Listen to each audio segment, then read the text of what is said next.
He does. Jesus Christ.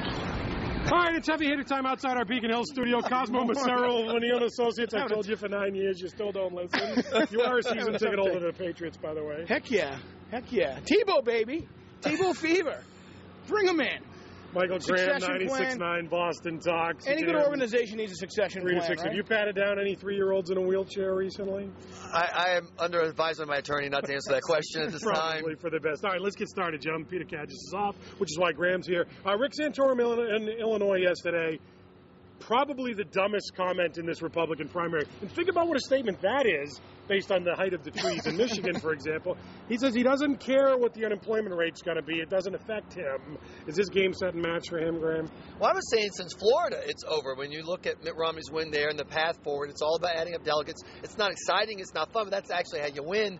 So it's already done. This is the frustrating thing about Santorum. He had the chance after that surprise in the Midwest of turning around by saying, look, everyone knows I'm on social issues, social values. Let me explain my economic policy. And his attitude yesterday is exactly why he can't be the nominee, because he can't set the other stuff aside and say, yes, I care about jobs too. It doesn't have to be either or. You can care about Jesus and jobs. It's okay. The slogan's supposed to be, it's the economy stupid. Instead, for him, it's I'm stupid on the economy, Cosmo. Not a real winning bumper sticker. I mean, if you're going to try and pull some shred of sense out of what he said, it would be get government out of the way of economic growth, not out of the way of business, but that's not what he said. And Michael's right. You got to be legitimate and credible on the most pressing issue of this campaign, which is job creation, which is the economy, which is not Jesus. And what's so sad is he's got an opening to the Republican base from the beginning. If he had run a more smart campaign, where everyone knows where he is on social issues, he could have run out and said, "I'm going to talk about nothing but the economy, not because I have anything to hide. You know my position, because that's all that matters." He'd get all the credibility from social conservatives, moderates, and blue collar guys would like him because he's a blue collar kind of guy. But he feels like he'll be betraying his principles if he doesn't turn every fight into a character issue and values fight. They don't have to be that fight. One wonders if today he'll say, "Don't bother me with gas prices." Exactly right. And quickly, I got to move on. Lastly, do you both agree that he's all done? I do, and I think that he had early on real likability that he has absolutely squandered because he's got that likability, that appeal. He's ruined. I had a really good line on the bumper sticker slogan for Santorum. You'll be stealing that later, Greg. Right away. Which leads me to point number 2. We find out today that Scott Brown, although I knew this one, Scott Brown and Therese Murray, the 2 big lines at the St. Patrick's Day breakfast, they pilfered them, both of them. Brown ripped off Conan O'Brien. She ripped off somebody from CNN a month earlier. Does this bother you in the least? Because people are trying to make hay out of it. To paraphrase Scott Brown, talking about a certain opponent with her clothes, thank God. Thank God they stole jokes. They were funny. I'll take funny jokes. I don't care where you get them from. I mean, in the past, these breakfasts have been painful, awful. They were actually kind of funny this time. I actually sold breakfast tone. If it wasn't for stolen jokes at the Southie breakfast, they'd be standing up there reading the Bill of Rights. I mean, seriously, people have been unfunny people have been stealing jokes from funny people like Michael Graham for years, and thank God. On the other hand, Brown does have a little issue with plagiarism. By the way, hold on. Remember the website that he that's right. stole from Elizabeth Dole. The day he jots those down and puts them in a little collection and publishes it, then he's going to have trouble. Right, they don't have the police after him, and that's the way it goes. Bigger issue, Terry Murray is stealing from a Republican, as opposed to from the probation department, which is I'm kidding. That's just a little humor. I'm sure she won't be indicted. I'm sure. Biggest issue is you making fun of Grossman being unfunny. What about Murray after that video she read?